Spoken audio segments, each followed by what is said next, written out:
hoje, onde o público tem uma enxurrada de conteúdo, com todos os streamings possíveis e uma série tem 1 milhão de séries e filmes, a maneira de você se destacar é tendo uma história que realmente conecte com o coração, com a vida daquela pessoa que está ali.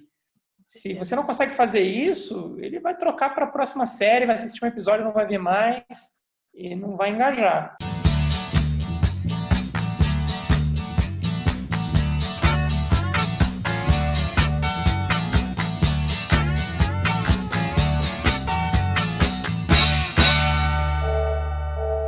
Queria te agradecer imensamente. Obrigada por estar aqui hoje.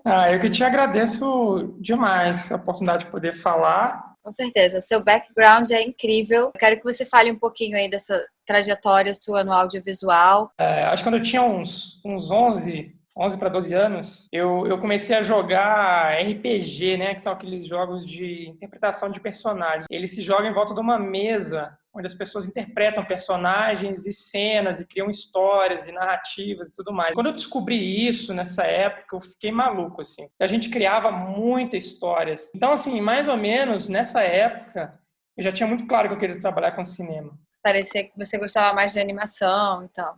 Eu gostava de histórias. Acho que eu gosto de história até hoje. E aí não tinha câmera, e não era tão acessível igual é hoje ter uma câmera, assim, ainda mais no Brasil. Mas eu tinha um computador. E aí eu falei assim, não, eu vou aprender a fazer meus filmes aqui dentro da animação. Né? Aí eu fui autodidata, fui trabalhando com isso. Você escolheu qual faculdade? Aí eu fui fazer artes plásticas. Nesse meio tempo eu trabalhava com design também, comecei a trabalhar com design gráfico, até que eu fui trabalhar numa produtora que fez vários projetos que ficaram até nacionalmente conhecidos, assim. E aí eu passei num projeto de um curta-metragem que eu fiz, que eu fiz o projeto, aí passou na lei de incentivo lá, foi A Flor e a Tempestade. Foi muito legal esse filme, porque ali foi quando eu fiz o projeto desde o início ao fim, assim. E era uma coisa assim, eu meio que fui aprendendo a dirigir fazendo, né? E é assim que aprende, né? Tava até conversando, como eu te falei, com o Marcelo Galvão, e ele falou que ele ia lá, corria, fazia um curso rapidamente para aprender e fazer. Porque é muito complicado, assim, você contar, principalmente os primeiros projetos. Tem gente que fala que vai fazer e não aparece. E acontecem todos os tipos de conflitos e tal, para você desistir mesmo. Vencer a resistência que a vida vai botando, né? E aí foi aprimorando, até que você... Vamos falar do projeto super conhecido aí, do Tamas e Rajas. Rajas, isso. A gente ficou muito tempo conversando com investidores, esse é um lado meu também, que eu gosto bastante da parte de investimento, pensar em termos, né, de estratégia financeira. Porque a maioria que cria não quer se envolver muito nessa área, né? Exato. Então, mas assim, a minha natureza, ela é híbrida. E aí eu falei, não, se eu tenho que fazer, eu tenho que entender dessas coisas, então eu vou entender. E aí criei esse projeto, que é o Tamas e Rajas, essa série. E assim, Nayara, a gente decidiu fazer um piloto. A gente não tinha recurso para fazer esse piloto, mas a gente deu um jeito, a gente botou na cabeça que tinha que fazer, a gente foi fazendo. Você pensou, como é que foi pensada a história? Eu gosto muito de estudar filosofia, seja tradições assim do Ocidente, do Oriente. Eu tenho um lado muito forte nesse aspecto, né? E existe esses termos, que é o Tamas e Rajas na tradição indiana, que se refere à inércia da matéria ou à ação por desejo, por apego, né? E aí eu falei, vou criar os personagens baseados nessas polaridades, assim, nessa coisa que tem dentro de cada um de nós. Conta a história, como é que foi a pitching com a Nickelodeon? Pra você ter uma ideia, eu terminei a última cena, assim, renderizando o negócio. O evento já estava acontecendo e eu estava na produtora em São Paulo, terminando a última cena. Assim, eu virei a noite, a gente virou a noite, assim, já estava virando várias noites naquela semana para terminar. Aí, cheguei no Rio Content, e aí eu lembro num corredor, a gente apresentou pro pessoal da Nick, e o Jimmy olhou assim, nossa, interessante isso, vamos marcar uma reunião lá em São Paulo? E aí, quando a gente foi em São Paulo e apresentou o piloto, teve uma identificação na hora, assim, ele falou, nossa, isso tem tudo a ver com o que a gente está procurando agora, com o perfil do canal. Eu acredito muito, Nayara, principalmente para a gente estar começando, assim, você ter um piloto, você ter uma coisa mais concreta, ajuda. Por mais que você faça um pitching, sempre o player fica olhando assim, mas será que você vai entregar isso? Então a reunião aconteceu em São Paulo, e aí como é que foi? Digamos assim, a gente tinha um contrato com a NIC, mas a gente precisava de uma complementação, e a gente foi correr atrás de coprodução. E a coprodução foi uma coisa muito especial, porque a gente fez uma coprodução com a China, né? Mas toda a criação foi construída no Brasil, todo o storyboard, todos os animatics, toda a direção de arte, tudo veio do Brasil. A China fazia mais a parte de animação e render, basicamente é isso que isso fazia. E aí quando foi pro canal, como é que foi essa sensação? Foi incrível, né? Você vê o público falando, né? A gente recebia várias, sabe, mãe falando assim, meu filho, a única coisa que ele gosta de ver é Tamas e Rajas, ele ficou gripado e doente, ele só queria ver Tamas e Rajas e tal.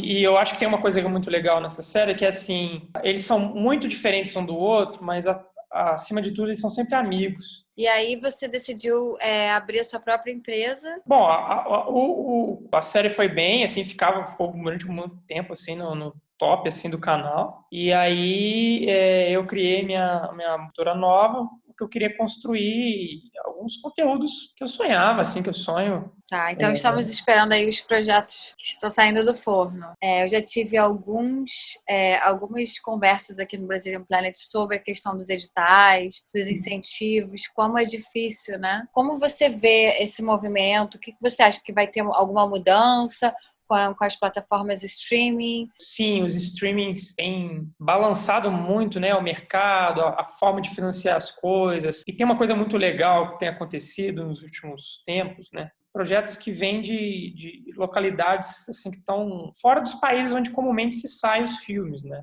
Todo mundo comenta, né? Do Parasita ter ganhado o Oscar, é muito simbólico isso. Do academia aqui, né? Porque para quem, por exemplo, a gente que eu moro aqui, não se falava em outra coisa na época. E aí essa valorização de elementos de outras culturas também tem ficado os projetos mais internacionais. Então eu acho que modelos de coprodução e de trabalho em conjunto com outros países eu acho bastante saudável. Quando você cria agora, por exemplo, esse longa, você está criando em português? A minha criação em si eu crio em português porque é mais fácil para mim pensar em português. Né? Sim. Mas o projeto em si, ele nasce já em inglês. É mais fácil, em termos comerciais, disso ser vendido depois, sabe? Com certeza. Assim, você tem algum diretor que você se espelha nele, você tem como exemplo, que você leu algum livro e que realmente te despertou assim, um dia eu quero ser esse cara ou essa mulher, não sei, quero fazer um trabalho nesse estilo? Eu tenho vários, viu? Pode ser um pouco clichê, assim, um pouco clássico isso, mas o próprio Walt Disney, para mim, é um cara muito fora da curva, assim. Eu acho que ele tem essa característica, né, de juntar a parte criativa com a parte empreendedora, sabe, essa característica ele tem. Que você tem também. Ele conta um negócio que para mim faz muito sentido, assim, no meu coração, quando ele diz assim que quando pergunta para nós se a gente faz histórias para criança ou para adultos, eu respondo que na verdade nós fazemos histórias para aquele passado nosso que nós temos dentro do nosso coração, que tem adulto, tem criança. Os próprios diretores da Pixar, assim, né, do Andrew Stanton, o Pete Docter, o próprio John Lasseter, apesar das polêmicas aí, eu gosto de boas histórias, assim, então... Agora me dá uma dica de filme, assim. Acho que os filmes da Pixar em geral, o próprio Toy Story 3, ou o que eu falei, o Up, o Wall-E. Eu gosto muito dos filmes do Nolan também, As Aventuras de Pi, do Ang Lee também é uma coisa muito especial. Tem muita gente que não gosta, mas eu valorizo sim, que é o Jorge Lucas. Ele é um cara... O American Graffiti, por exemplo, é um filme que tem uma atmosfera muito forte. Eu gosto muito daquele estilo dele ali. O próprio episódio 3 do Star Wars, quando eu assisti aquilo, eu fiquei assim extasiado, que para mim aquilo era um entendimento sobre a natureza humana, como ele construiu e levou aquilo. Para mim aquilo ali é uma obra de arte. Se você tivesse que escolher São Paulo, Rio ou Los Angeles? Dá para trabalhar em São Paulo, dá para viver em São Paulo e trabalhar em Los Angeles? Acho que agora com o mundo novo dá, né? Por que não? Exato. Você tem Instagram da sua empresa? Como é que as pessoas podem te encontrar? Elas podem encontrar no site da própria Helicom, que é o heliconstories.com. Tem um outro site pessoal também, que é o gabrielnocera.com. E eu queria que você deixasse um convite aí para a galera que está vendo essa entrevista e que gostaria de trabalhar com o pessoal do Brasil. Eu acho que existe uma oportunidade muito grande, então, de sinergia entre os Estados Unidos e o Brasil, entre Los Angeles e o Brasil. E, sobretudo, se a gente soubesse concentrar em boas histórias, né? Eu acredito muito nisso, Nayara. Eu gostaria de trabalhar com pessoas que também valorizem esse aspecto, investir nessa parte de desenvolvimento, porque é isso que, no final das contas, vai fazer diferença. Nem sempre é isso que faz vender o projeto. Às vezes o marketing ele convence, mas na hora que você começa a assistir, aquilo não... Então, pessoal de Los Angeles, vamos trabalhar junto, tem muita coisa para fazer. Com certeza, vamos sim. Vamos ver. A gente está procurando coprodutores e empresas que possam representar esses projetos. Conta com a gente aqui. Maravilha. Nayara, olha, muito obrigado pelo espaço, pela oportunidade de poder falar dessas coisas. Obrigada a Pelo você, carinho do obrigada convite. por todas as informações, por contar a sua história, que é linda. E a gente vai estar junto, com certeza, provavelmente aqui em Los Angeles. E muito sucesso para você, para sua empresa, para os seus projetos. Tudo de bom. Tá bom? Sim, tá aqui também. Tudo de bom, querido. Tchau, tchau. Beijão. Tchau, tchau.